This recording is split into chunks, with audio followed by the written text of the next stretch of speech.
Bismillahirrahmanirrahim. Assalamualaikum warahmatullahi wabarakatuh.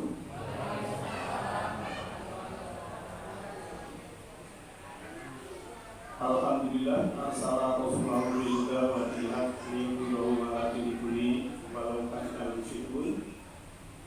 Asyhadu an la ilaha illallah wa la syarika lah wa asyhadu anna Muhammadan abduhu wa rasuluhu la nabiyya ba'dah.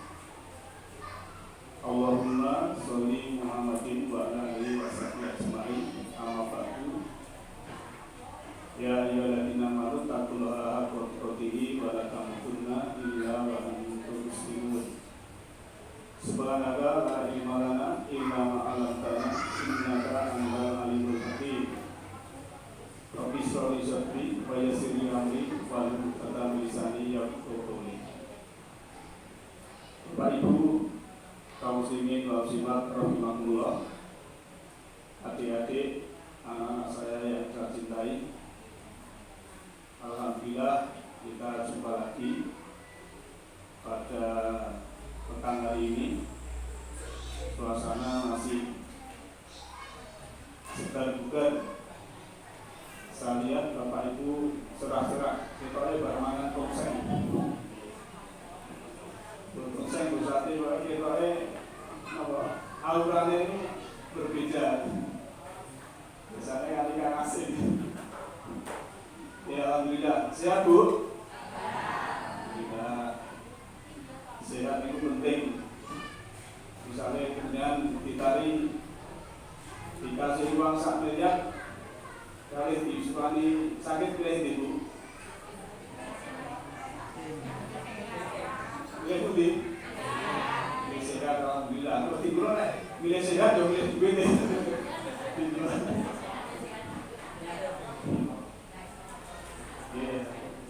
Sehat, sehat, bisa ibadah mandoh, juga ibadah bayi mandoh.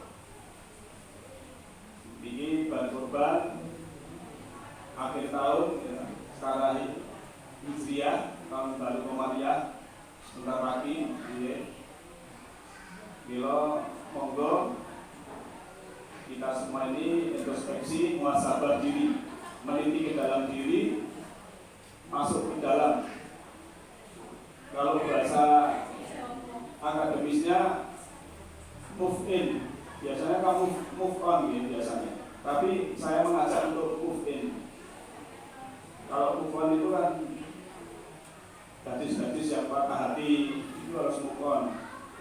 Bukan mengurung diri di kamar, tidak mandi, tidak sisiran karena patah hati. Ini namanya tidak move on. Nah, saya ajak move in, masuk ke dalam, meniti ke dalam diri, mengenali diri sendiri, mengenali jati diri kita, supaya jangan menjadi orang lain. Jadi kita ini mau bahagia, mau menderita, itu jangan karena orang lain. Wah, aku bahagia kalau suami saya sudah ngasih uang sebulan 5 juta. Nah, kapan 5 juta? Orang bahagia. Memang aku saya punya bahagia itu saja. Saya bahagia kalau sudah punya rumah besar. Nah, kapan bahagia nih? Maka dalam perjalanan ini kita harus bahagia. Maka qad aflahal mu'minun. Sungguh bahagia orang-orang yang mukmin. Nanti tinggal syaratnya. Tapi minimal bahagia dulu. Jadi bahagia itu saat ini, sekarang ini di sini dalam keadaan bahagia, dalam arti beribadah bahagia, membantu orang lain bahagia, empati, simpati, belas kasih, itu semua adalah untuk diri kita masing-masing. Nah, Bapak Ibu sekalian yang saya hormati, biasanya ada istilah salah kaprah. Salah kaprah itu, misalnya saya ambilkan contoh, ada anak kalimat di Al-Quran itu istilah qiyamah atau qiyamah. Qiyam itu artinya sebetulnya berdiri atau bangkit. Tetapi biasanya dipahami, wah kiamat ini hancur, gitu. Padahal yang tidak saya mau qiyamul lail, maksudnya berdiri waktu malam untuk tahajud, bukan hancur di waktu malam. Ini misalnya saya lihat contoh, kiamat itu adalah berdiri kebangkitan. Lah kapan kiamat? Itu kan kiamat misalnya kan qaf, ya, alif, ya, mim, ta'abutoh, kiamatun, kiamat. Banyak sekali ayat-ayat kiamat itu sudah dekat. Waktu zaman Nabi 1400 tahun yang lalu kiamat sudah dekat. Sekarang juga sudah dekat. Qorib bahasa Al-Qur'annya. Maka kurban itu kan dari kata qoroba, qoribu kurbanan, mendekatkan diri pada Allah. Jadi hakikat kurban itu mendekatkan diri pada Allah. Maka istilah kiamat dekat itu relatif dalam arti kita sendiri-sendiri ini ya, kalau kita artikan tadi bangkit atau berdiri itu kebangkitan jiwa. Jadi jiwa kita ini bangkit kalau kita mau karena sudah dekat. Kita berusaha mikir kiamat yang akan datang yang katanya mau hancur itu. Padahal Allah itu maha membangun juga. Tapi kita memikir kiamat pada diri kita masing-masing. Maka tadi di depan saya mengajak untuk meniti ke dalam diri, masuk ke dalam, ngerti sejatinya awake dhewe. Sapa sing kenal awake dhewe bakal kenal pengirane. Siapa yang kenal dirinya akan mengenal Tuhannya. Nek kalau awake dhewe ora kenal, aku ki sapa to? Harus tahu, menjadi diri sendiri, kenal saya ini. Oh ternyata saya ini Pak Abdul Munib misalnya itu. Bapak Abdul Munib ini kok gede-gede, bagah gede dhuwur, banteng, ya. Tobatnya ngandel.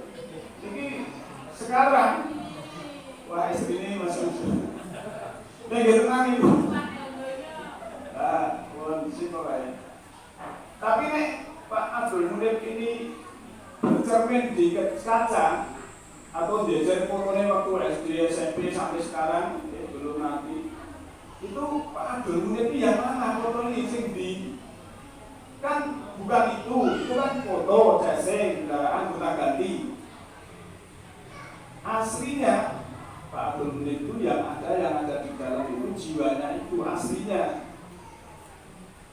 Maka jiwa itulah yang akan menjadi bertakwa atau berbuat jujur atau berbuat keliru atau berbuat salah atau berbuat dosa.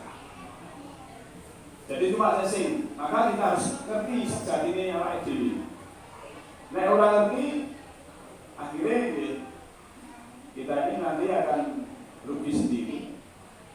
Maka untuk mengawali tentang kebangkitan jiwa kita menjadi dalam diri, tolong Mas dibaca surah Al-Isra surah 17 ayat 13 dan 14. A'udzu billahi minasyaitonir rajim. Bismillahirrahmanirrahim.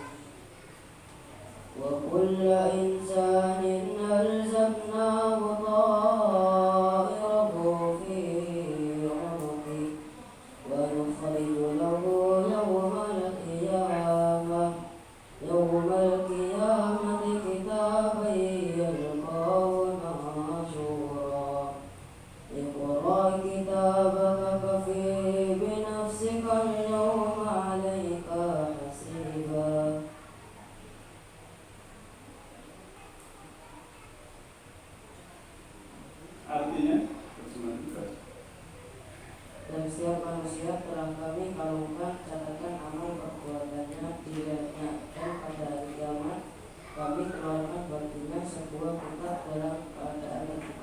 stop dulu. Jadi kula unasin, tiap-tiap manusia itu diberikan di duduknya, ya, leher belakang itu kan duduk namanya, yaitu ketetapan. Kalau ini dikorelasi dengan surat Mutaffifin surah 83 ayat 8 sampai 9, 7, 8, 9 sama ayat 18 sampai 20, itu namanya kitab marhum, kitab rekaman. Ya. Jadi tiap manusia masing-masing kita ini duduk kita masing-masing, tapi yang dibayari begitu kita. Karena apa? Karena abstrak. Jadi ada tapi tidak kelihatan, tidak kelihatan tapi ada itu. Kalau bahasa ini ada tapi tidak kelihatan, tidak kelihatan tapi ada. Tapi kita yakin itu ayatnya begitu. Oke. Dan itu kita suruh baca waktu kita kiamah itu, waktu kita bangkit. Nah, bangkitnya kapan? Berdiri kita ini, jiwa kita ini sampai kapan, sadarnya kapan? Kalau sadarnya, jiwanya ini bangkit saat ini, ya kita buka kitab itu dalam keadaan terbuang, kita meniti ke dalam diri, masuk ke dalam, lihat masa lampau, pernahkah saya berbuat sesuatu yang merugikan diri kita sendiri, ataukah kita bisa meningkatkan kesadaran diri sendiri, meningkatkan jiwa ini menjadi jiwa yang bersih, tadinya kotor, menjadi jiwa yang sejuk, tadinya itu panas, menjadi jiwa yang bahagia, tadinya itu menderita. Apakah sudah bisa? Nah, ini namanya kita bangkit pada waktu kapan saja.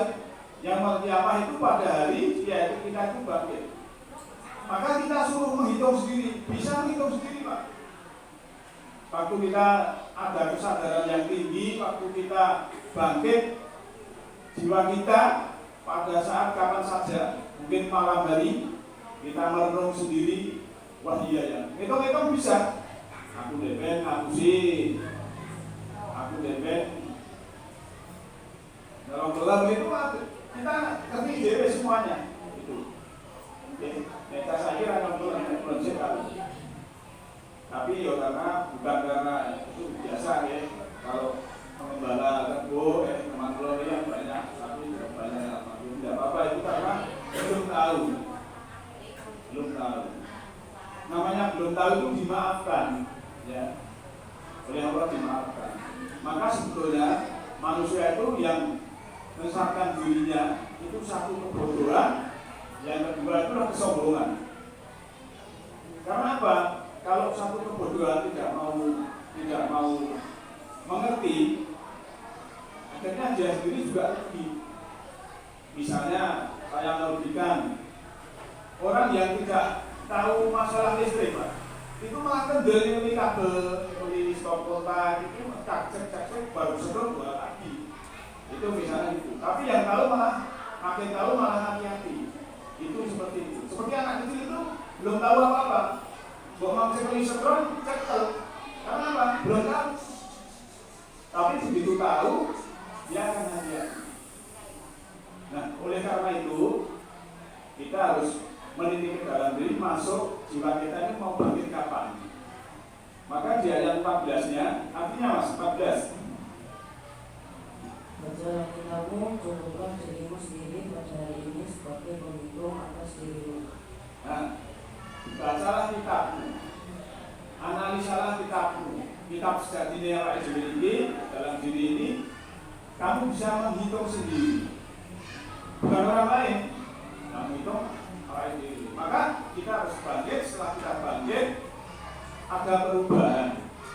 Nah, kuncinya ini yang perubahan, Pak. Orang yang dapat pencerahan, ayat Al-Quran hidayah petunjuk itu kan bahasanya nur. Oke. Nur itu cahaya. Cahaya itu kalau yang kelihatan ini, ya seperti cahaya matahari, itu kan kecepatannya 300.000 km per detik. Jadi kalau matahari yang cahayanya sampai sini itu kan 8 menit lebih sebetulnya, karena jarak diukur ketepatannya seperti ini. Nah, itu kalau menembus ke sebelah kita, kemudian jika kita mendapat cahaya, kita mau dijemputnya, karena Allah itu kan ada kata-kata dalam Al-Quran, yahdillahu linurihi man yasha. Allah menunjuki cahayanya kepada siapa yang dikehendaki. Surat Nur ayat 35. Nah, siapa yang dikehendaki oleh Allah mendapatkan cahaya dalam jiwanya itu, yang orang yang mau berkehendak, sing duwe karep. Nek orang duwe karep ya orang bakal entuk cahaya. Nah, maka dalam kita mendidik ke dalam diri, masuk ke dalam ini nanti akan mengenal Roh kita, mengenal Tuhan kita. Kalau orang itu sudah mengenal Tuhannya, wis kenal Gusti Allah, ya, sudah mengenal Allah yang sesungguhnya makrifatullah, dia ada namanya pencerahan. Intinya ciri orang yang sudah mendapat pencerahan itu ada perubahan. Nah, kita baca lagi ke ayat tadi, introspeksi diri, membaca kitab kita sendiri-sendiri, apakah kita sudah bangkit, apakah kita sudah ada perubahan. Kalau sudah ada perubahan, berarti itu sudah mendapat pencerahan atau nur dari Allah tadi, atau cahaya dari Allah. Maka orang yang sudah sadar, aku ki jano wis berubah tolong bahwa itu beneran tolong. Nah, ini yang sudah menyadari ini berarti sudah ada titik-titik dia sudah mendapat pencerahan. Tapi kalau diam, orang introspeksi, tidak membaca kitabnya sendiri, saya ini ada perubahan enggak toh? Mungkin tiap tahun ya, biasanya ngomongin orang bareng malam minggu hajinya masjid, meniti dalam diri, besok orang ngomongin orang. Biasanya kan penak Pak, ngomongin orang ini penak banget ya, ngomongin kaya.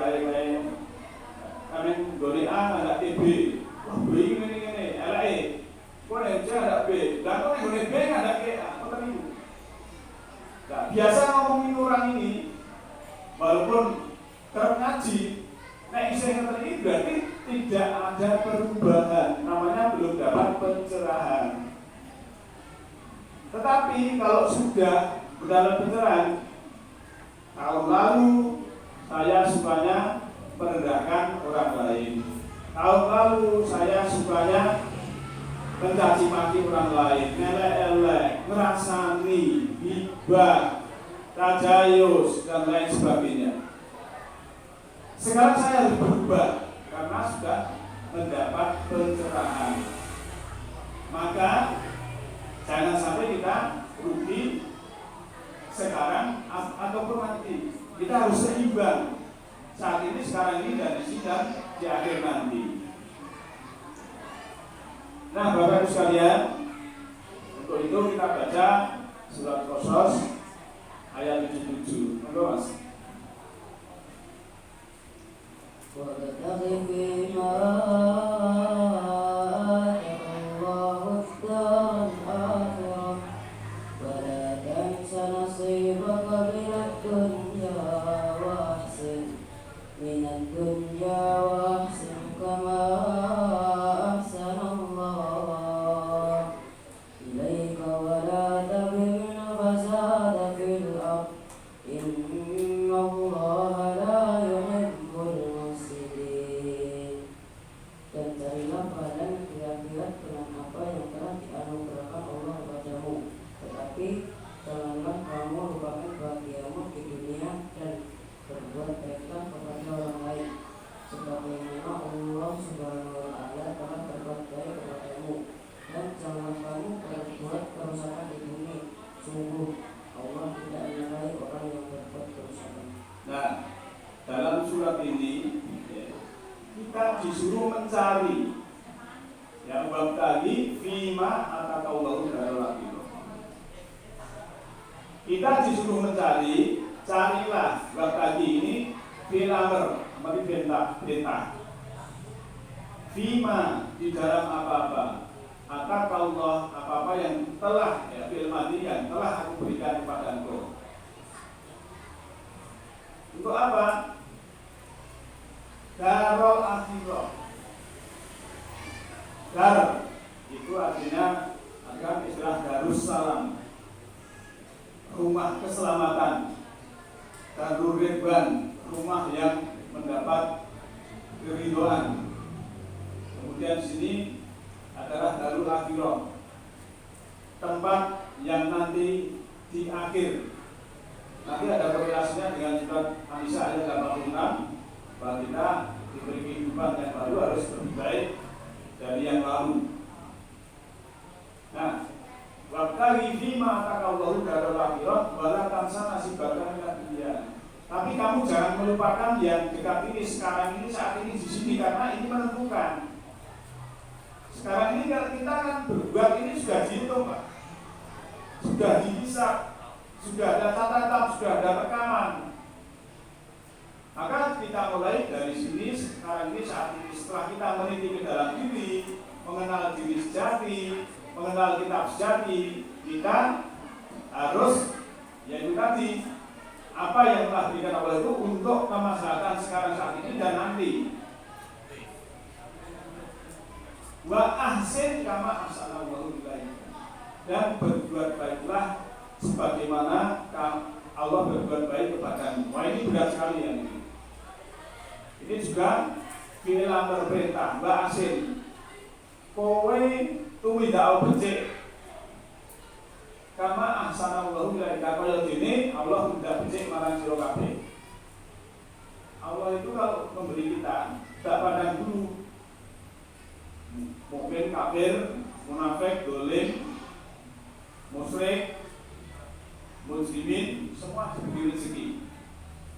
Mula berarti Nabi Ibrahim ya, dalam surah Al-Baqarah itu jaluk negeri yang aman, kemudian buah-buahan di ini, tapi Allah orang kafir itu saya kasih, luar biasa.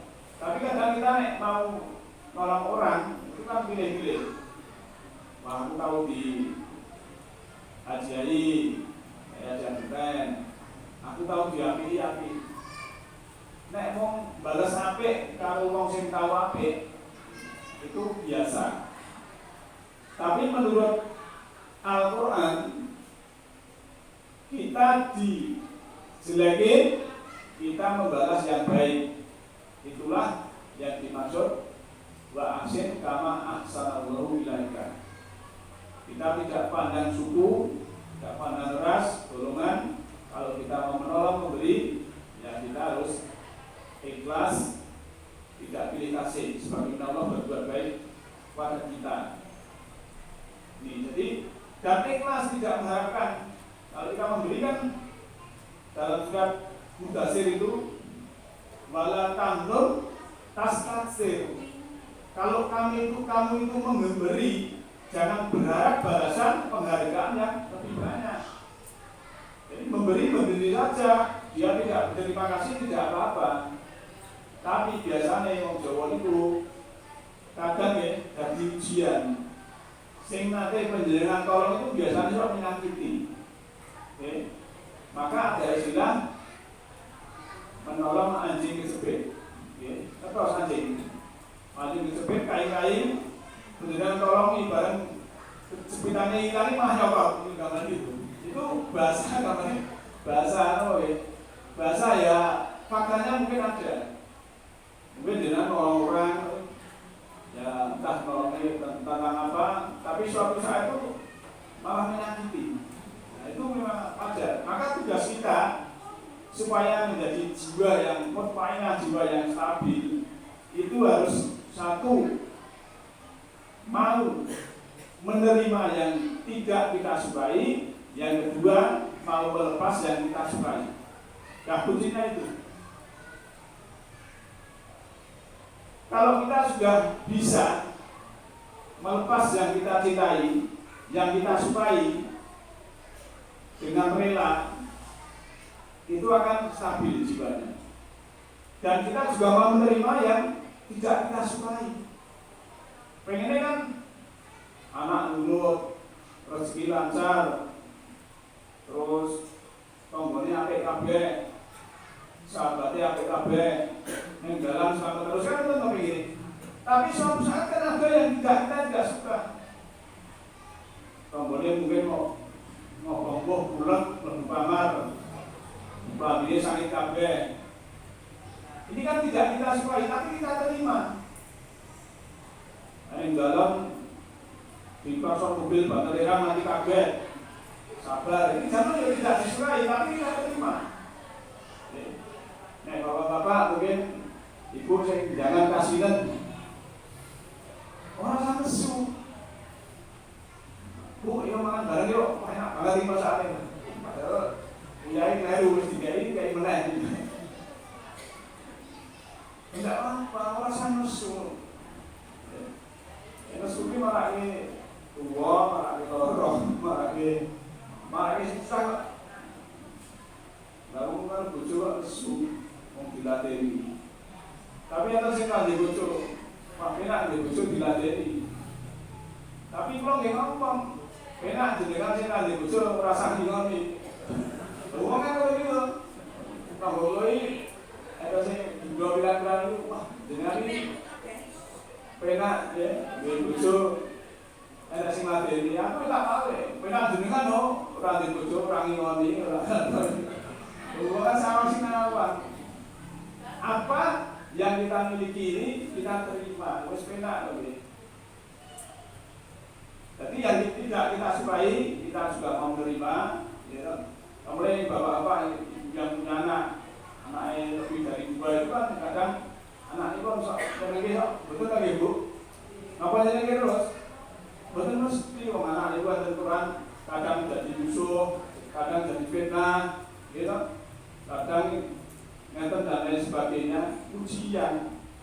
Nek anak dulu terus, duwe itu terus, selamat terus, tanggung terus, itu nanti tidak ada ujian. Padahal ujian itu ada yang baik, ada yang buruk. Ya. Surat Al-Anbiya ayat 35. Bila saking menika, Bapak sekalian, mari meniti ke dalam diri, tahu sejatinya diri kita ini siapa, kemudian kita harus memanfaatkan casing atau kendaraan awak ini, jasmani ini untuk menghantarkan jiwa kita kembali kepada Allah dalam keadaan seperti kita di dalam ketuban ibu. Waktu enten di rumah ibu, keluarga ibu, dereng direng, dereng sakit kersani, dereng sakit picanten, tapi sampun mengenal Gusti Allah. Amargi napa keadaannya suci. Nah, saat menikah makin tua, kita juga harus selalu mensucikan jiwa. Qad aflaha man zakka wa qad man dasa. Kalau jiwa sudah berpayah, sudah suci bersih, berarti kehidupan kita selanjutnya akan lebih baik. Coba dibaca Mas surat An-Nisa ayat 86 Mas. Ini ayat ini biasanya dalam terjemahan hanya sebagai akhlak, supaya akhlak. Tapi kita masuk ke dalam, karena Al-Quran itu makin kita masuk ke dalam seperti kelapa, kita akan mendapatkan buahnya, akan mendapatkan santannya, akan mendapatkan minyaknya. Monggo. Wa idza huyitum bi tahiyatin fahayyu bi ahsana minha aw rudduha inna Allaha kana ala kulli syai'in hasiba. Dan apabila kamu dihormati dengan suatu Islam penghormatan, maka balaslah penghormatan itu dengan yang lebih baik, atau balaslah penghormatan itu yang sepadan dengan. Ya, itu terjemahan dalam arti hayyun yang harusnya hidup diganti dengan penghormatan. Tidak apa-apa. Tapi kita masuk ke dalam ba'idha huyitum, ba'idha, dan ketika huyitum kamu diberi kehidupan, bitakiyatin dengan kehidupan fakayu bi'ah sanamida, maka hiduplah yang lebih baik asana, ya. Ini isim adom, kalimat superlatif, lebih baik dari kemarin. Awal dua minimal itu mempertahankan kebaikannya itu, ya. Maka kalau kita sudah bangkit, insaf sadar, ya. Kemudian kita meneliti ke dalam diri, hidup selanjutnya harus lebih baik dari kemarin. Minimal itu sama dengan yang kemarin, jangan lebih dulu. Itu loh maksudnya. Tapi kalau terjemahan itu ya, waidah bunyi itu kita kiatin pakayu biasa namanya. Maka kalau kamu diberi penghormatan, bahasa penghormatan itu misalnya diberi assalamualaikum, bahas waalaikumsalam warahmatullah dan seterusnya itu kalau cuma dari sisi akhlak atau budi pekerti. Tapi kita masuk ke dalam untuk membahas ataupun meneliti ke dalam diri, masuk ke dalam jiwa kita, itu dijadikan kehidupan sebetulnya. Kayun atau kaya istilahnya itu adalah hidup. Maka dalam surat Al-Mulk ayat 2 itu kan waladzi khalaqal mauta wal hayata, ayat itu Allah lah yang menjadikan kematian dan kehidupan ini adalah ujian. Yang tuakum aitum asal mamalaikum. Nah, Bapak Ibu sekalian, waktunya habis. Sebagai kesimpulan, ini sudah mau tahun baru Hijriah. Sebetulnya tiap detik itu baru, tiap menit itu baru, tiap jam itu baru. Sebetulnya, maka kita harus setiap saat itu ya muhasabah, zikir, tadakur, tafakur, mengenali diri kita. Sebab apa? Diri kita itu juga ayat. Ini sering saya sampaikan di kajian surat Fussilat ayat 53 bahwa semesta yang dibagi oleh akal, ufuk, cakrawala itu ayat, dan juga pada antusim diri mereka, diri kita ini masing-masing. Maka kalau kita sudah mau diri kita diri, jiwa kita ini ada ruhani, ada langit ruhani, sudah terbelah dan bangkit, jiwa kita bisa menghitung sendiri.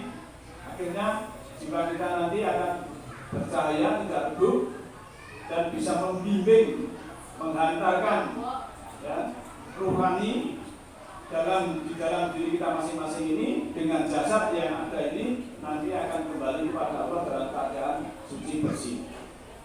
Sebab sudah diberi casing yang bagus, kalau sampai jiwanya ini tidak bisa kembali kepada Allah dalam keadaan yang baik, menjadi salah jalan, menjadi tersesat dalam arti tidak bersih, tidak suci dan kotor jiwanya, nanti akan rugi sendiri.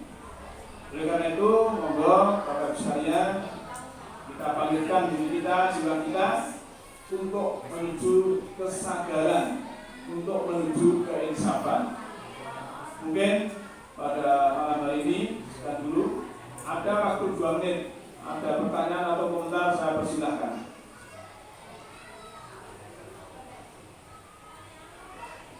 Kalau tidak ada, mungkin paham atau mungkin juga tidak paham, tidak apa-apa. Benar itu ya, kita sambil tunggu selanjutnya waktunya, maka kita tutup. Nasrullahi wa barakatuh. Alhamdulillahi rabbil alamin. Assalamualaikum warahmatullahi wabarakatuh.